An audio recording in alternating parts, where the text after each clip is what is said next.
ये छोटे वाले नहीं निकाले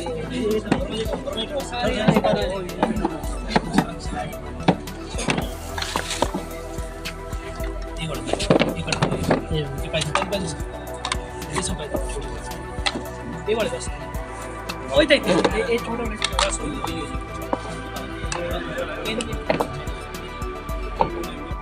सोने थोड़े पीछे कितने बजे एक बजे ठीक बात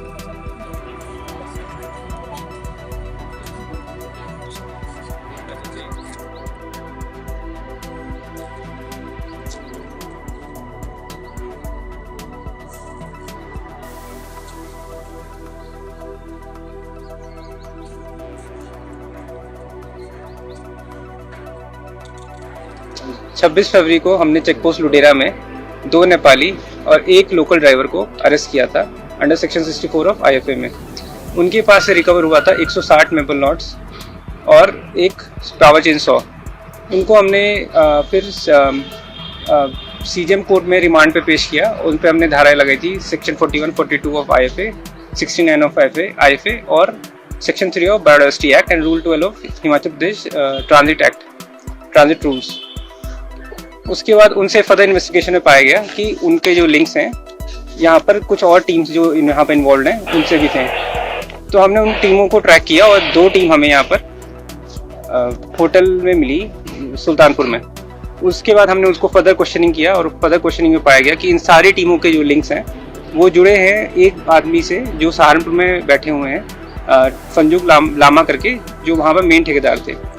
फिर हमने और तफ्तीश करा और हमें उस जगह के बारे में पता चला, उनके ठिकानों के बारे में पता चला और हमने 7 मार्च को एक टीम बना के यहाँ से सहारनपुर के लिए हम रवाना हुए। टीम में करीबन 18 लोग थे। 8 तारीख की सुबह हम सहारनपुर पहुँचे 3:30 बजे और हमने लोकल पुलिस की मदद से वहाँ पर 4:40 पे रेड मारी। वहाँ पर हमने टोटल 3 ठिकानों पे रेड किया, जहाँ पर हमें करीबन 1330 मेपल नॉट्स के बाउल्स बरामद हुए, कुछ वेस्टेज बरामद हुआ।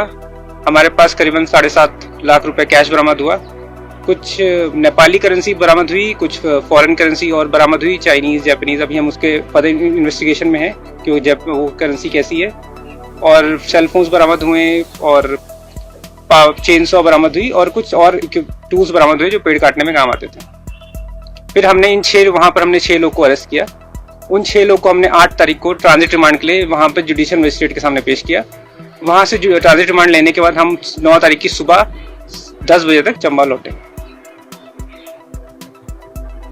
टोटल कितने लोग गिरफ्तार किए गए हैं अब तक टोटल 15 लोग गिरफ्तार किए गए हैं और कई लोग की तफ्तीश जारी है। कहाँ पे रहने वाले? 15 में से 14 लोग नेपाली मूल के लोग हैं और एक आदमी जो है ये लोकल चंबा से है।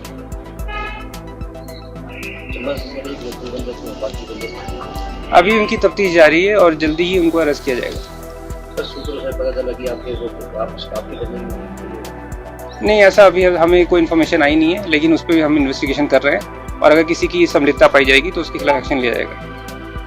मार्केट वैल्यू क्या है इसकी? वैसे तो ये इलीगल आइटम है और हम इलीगल आइटम की कोई मार्केट वैल्यू तय नहीं कर सकते। ये सारा ब्लैक मार्केट में बिकता है और इसलिए इसका हम कोई लीगल मार्केट वैल्यू नहीं बता सकते। पहली बार इस तरह की तस्करी के मामले में खड़े हैं और आपकी बधाई की बात है, क्या इनको सम्मानित किया जाएगा या किया जाएगा जिन्होंने अच्छा काम किया है? एप्रिसिएशन लेटर की बात चल रही है और एक अवार्ड की भी बात चल रही है, उसका डिटेल हम आगे बता पाएंगे। सर, जो टीम यहाँ से गई उस टीम का क्या प्लान था और क्या प्रॉब्लम है फेस करनी पड़ी, क्योंकि बाहर अदर स्टेट का मामला था, तो किस किस का कोऑर्डिनेशन किससे करना पड़ा, किस किस का सहयोग मिला? हमने एक रेकी टीम जो है वो 6 तारीख को ही भेज दी थी। हमें उसका इन्फॉर्मेशन, उसकी लोकेशन सब हमने पता कर लिया था, उसका चेहरा भी हमारे पास था, लेकिन तब भी हमने एक रेकी टीम भेजी थी क्योंकि बहुत ही ज़्यादा क्राउडेड एरिया था। तो एक टीम गई थी 6 तारीख को, जो 7 तारीख को रेकी किया और हमें सारी डिटेल बताई कि यहाँ पर कितने लोग हैं, कितने वेपन्स हो सकते हैं, कैसा एरिया और कितने बजे स्ट्राइक करेंगे। फिर हमने दूसरी टीम, एक जो स्ट्राइक टीम थी, वो हमने 7 तारीख को रवाना हुई 2 बजे दोपहर के। उसमें हम सारे लोग गए थे और फिर हमने सुबह जैसे ही हम पहुँचे 3:30 पे, उससे पहले ही हमने लोकल SP सिटी सहारनपुर से बात हो गई थी वहाँ के डीएफओ सोशल फॉरेस्ट्री डिवीजन से बात हो गई थी। हमने उनको सारा प्लान लास्ट मोमेंट में बताया था। हमने सारा कोई भी इन्फॉर्मेशन लीक नहीं करी थी उनको, और वहाँ पर जाते ही हमने सारा कुछ अपने स्टाफ को भी टाइम बताया वहाँ पर जाके कि हम इतने बजे रेड करेंगे, और हमने उस समय रेड स्टार्ट कर दी। सर इससे पहले भी इस तरह के कई मामले हर साल 2-4 दर्ज होते रहते थे, पकड़े जाते थे, लेकिन इस बार वन विभाग को क्या ऐसा लगा कि इस मामले को सिर्फ एक सिंपल मामले तक सीमित नहीं रखा, बल्कि इसकी तह तक जाने का उसने प्रयास किया और कामयाबी हुई? अब पहले का तो मैं नहीं बता सकता, लेकिन हमने जब ये लोग पकड़े तो हमने इस पे डीआर काटी। हमने डीआर बेसिस पे ही सारी कार्रवाई करी। हमारी टीम ने, हमारे आईओ ने इनको इन्वेस्टिगेट किया, इंटरोगेट किया, और उनसे जो लिंक्स मिले हमने सारे लिंक्स पे कार्रवाई करी और हमने प्रॉपर प्रोसीजर फॉलो किया। सर ये जो पकड़ा गया माल है, ये किस एरिया का?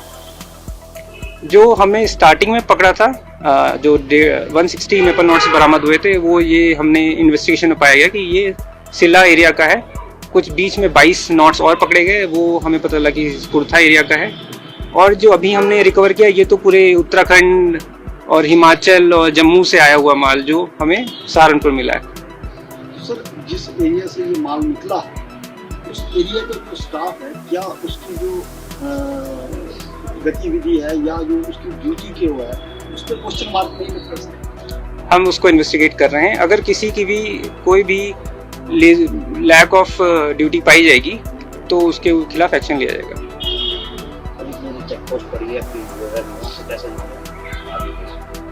तो चेक पोस्ट वालों ने पकड़ा है, उनकी भी ये सराहनीय बात है, और तो अगर उनकी भी अगर संलिप्तता पाई गई तो उनके खिलाफ भी एक्शन होगा। सर इस लकड़ी पकड़ी गई है, बेसिकली क्या चीज़ इसकी क्वालिटी के साथ उन्होंने बताया होगा जो पकड़े गए हैं, इस संदर्भ में? एक्चुअली ये एसर स्पीशीज है, इसको मैपल ट्री कहते हैं।